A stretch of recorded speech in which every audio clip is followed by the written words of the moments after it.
So let me break this down for you as if you were learning Spanish and you didn't know Spanish, but you read a book that's telling you how to communicate in Spanish. I'm now going to read that same book and tell you, as someone who speaks Spanish, what you're actually saying to me, the person who speaks Spanish. But instead of Spanish, we're using narcissism. I hope you understand what I mean. If I, as a person who speaks narcissism as a first language, wanted to get somebody out of my life and never talk to them again, I would not, A, do Grayrock. Why would I not do Grayrock? Because as a narcissistic person, one, I only see my own world. I only know my own language. I only know what things mean to me because was there any other language? I thought everything was just exactly what I knew because I'm a narcissist. You understand that? So from that perspective, what does Grayrock mean to a narcissist? In narcissism, Grayrock means I used to give you attention. I used to care. I used to feed you the attention that I know you like because I like attention.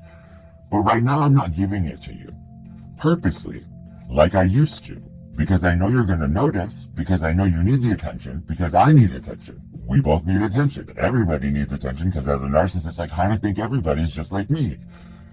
So do you understand? Your Grayrock method is telling this person they're in trouble. They need to fix it. So one, they could just be in denial and stand firm on the point like, well, I didn't do anything wrong. Here's the thing that you don't want to be doing. If you truly want them gone, don't make them sit and think about. You're putting, you're triggering them to think about a lot. Did I do anything wrong? Is it even worth talking to them if it's wrong? When you're dealing with a narcissist, the thing that they're very, very obsessed and concerned about is themselves and how people see them. You put question into that, you become a topic in their mind. The more you become that topic, especially if you're being quiet, you could actually become something that they hate and destroy. People wonder why they get abused so badly by narcissists. It's because they take wrong advice.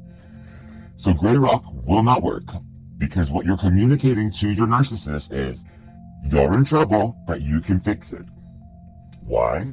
Because, and I'm going to say this over and over again, because you didn't directly say how you felt and what you wanted. You didn't set your boundary. When you do that, they can't. There's no room in their mind to question, to think if you're right, to think if they're wrong, to think if you're, you know what I mean? It goes, this is what a personality disorder does. We ruminate on people and their views of us. Why? We got abused very badly as children. We didn't just come out of the room like this. We were made into this. So you need to realize that if you really want to achieve your goal with a narcissist, don't trigger them. Case in point B. So what is it? The silent treatment. Silent treatment is something that you do to somebody when they're in trouble. Not only that. So wait, there's, what is it? It's silent treatment, and then there's, I already forgot the other one. It's Grayrock, silent treatment, and no contact. Oh, okay, there you go. So silent treatment, as Dr. Romney would explain it, is purposely just acting like they're not there. Again, what does this mean? It means exactly what it means when they're doing it to you. They're going to take that because that's their language, that's what you're doing to them. You're pointing the finger at them saying they're in trouble. Now, what does the narcissist expect you to do to make it up to them? Talk to them. So what are they going to think in their mind? Oh, you just want me to talk to you. You must think I did something wrong. You know what I mean? They'll get caught up in this. They're, again, now ruminating on you. They're focused on you. You're getting their attention. You're feeding off their energy. Why? Because it's an open-ended thing. You're playing the same game they're doing. So when you do this silent treatment, they're going to reach a point where they'll either snap at you because they think that you're wrong and for punishing them, even though they're not going to say that, you've communicated that to them. Or they're going to apologize to you, or most likely they won't even apologize to you. They're going to cut down what it is that they think is the reason why. But please understand, you're triggering them. This is not going to make them go away.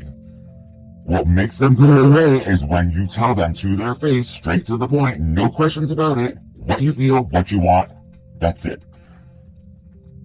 Do you understand what I'm saying? And then, so then there's the no contact. Now, no contact would be something like in narcissistic world, that's when someone's really, really messed up. Really, really, really messed up. And you know that they messed up. And as a narcissist, when you're thinking about somebody else, you're thinking about them as yourselves.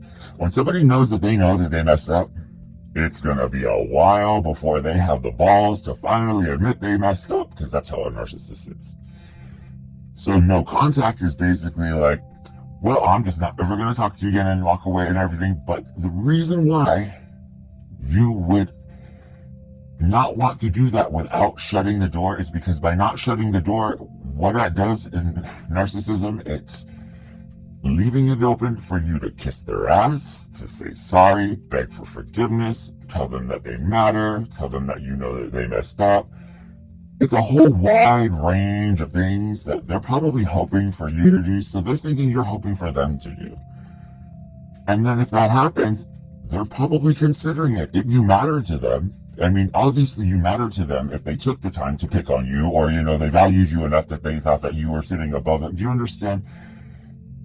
It's not what the people who are supposed to be the experts think it is, because they're really not experts, because they really don't live in that world. Does that make sense? I'm trying to help people here because I see both sides, and one's antagonizing the other, and the other one's antagonizing them back. Yes, it hurts. It hurts when somebody is a jerk to you. And think about it this way. Let me ask you, as somebody who's been abused by a narcissist, if that happened to you over and over and over again, what would you naturally assume the next person's going to do? Just guessing. So if you walk into that next person with that as an expectation, how are you going to treat them? Now, what if they didn't actually do anything wrong? Is it wrong for you to think that way or expect that? I mean, the last 5 guys cheated on you with your sister and, slapped your mother and stole your dad's wallet. 5 guys did it in a row, right? Would there be something wrong with you for treating the next guy that he was going to be that way? It's open to interpretation, but you understand hopefully what I mean is that's what you're dealing with. But one thing you can count on from a narcissist, they are never, ever going to sit you down to say, so these are my flaws, this is what happened to me, and this is why. No. That's not what narcissism is. Narcissism is nothing's ever happened to me that's wrong. Nothing bad has ever happened. I'm perfect. I'm wonderful. Anybody who says that to you has been very, very, very traumatized, because who the hell says that? Keep that in mind. There's a human being in there still. If you want to play the game, expect to get burnt. If you want to be a human being, stand strong, stand firm, and just be honest. Don't listen to these other people who've been scorned because they got so scorned. Why did it scorn them so bad? It's a narcissist. You know what I mean? And here's a bottom line I want to throw in every video over and over again. They weren't lying when they said they loved you. They were lying when they said they didn't. That's why it was so real. That's why you fell so hard. That's why you got so mad. That's why you feel so cheated. Because that was actually real. But you know what sucks? They've been burned so many times, or they're so afraid, they burnt it on purpose, ruined it with you, and lied to you to make you believe that they didn't care about you because they were afraid of you doing that to them first. It's messed up, I know. But if we keep building them up as monsters that came to do it to us on purpose, this world is only going to get worse. Identify it for what it is. Feel bad for them. Move forward. They did care. They did love you. They are way too scared. They'll never admit it. They consider it a weakness.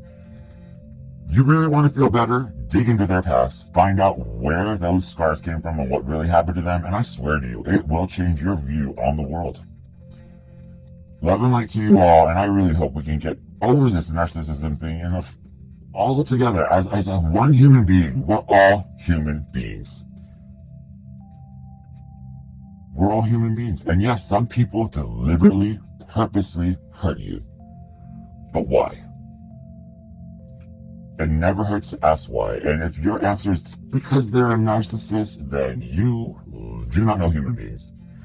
because it's not a disease that you catch. It's not something somebody wakes up in the morning and decides to do. It's not an answer. You should be asking what made them a narcissist, because they were not born that way, I swear to you. And any doctor will tell you the same. If the world just starts asking that question, they'll feel a lot better, because the person that they put on a pedestal and loved and all that stuff, who shot them down, was really just a little kid. A little kid who was abused and beaten, who was trusted with the responsibility of your heart.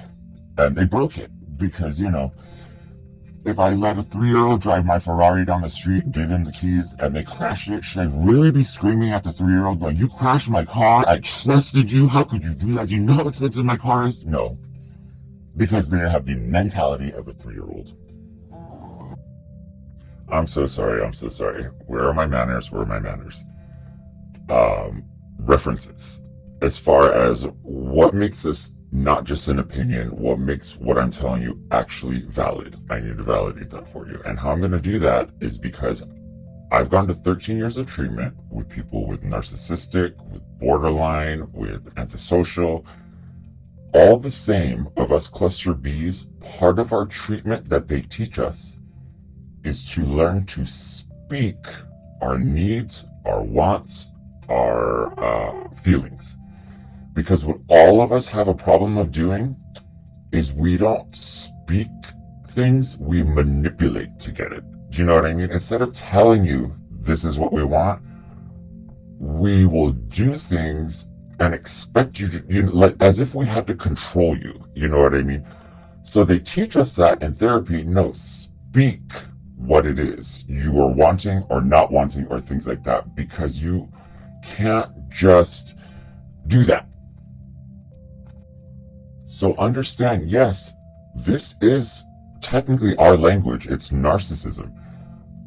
But we get corrected on it because it's misinterpreted. It's assuming, you know what I mean, that people would understand what we meant by it. So what I'm telling you right now is exactly what we would understand it to mean and expect you to know. So think about it in reverse. When you say that to us, we assume that that's what you're saying because we assume that you know what you're saying to us. Do you know what I'm saying? All in all, in therapy, they will teach you speak what it is you need, what it is you want, set your boundaries, make yourself clear. Do you know what I'm saying? So that's why I know that this is how we understand it, because they unteach it to us in treatment. I hope that helps. I really do hope it helps. And understand, I'm trying to help you. If you really want a narcissist out of your life, you've got to just be direct and speak directly to them. Short and sweet. I mean, don't prolong it. And you know that they're narcissists. Do you know what a narcissist? They are not ever going to beg, plead, you know, they just don't. They won't. If they did, laugh and point at them. I guarantee you they will go running. It's just not narcissism. So these people giving you bad advice, they're actually telling you how to torture them, how to keep them hooked on you, and how to get attention. And if you want revenge, then label the video something else, but I'm labeling this one for what it is that you're supposed to be wanting. And if you want them out of your life, that's how to do it. Have a good one, and best of luck to you.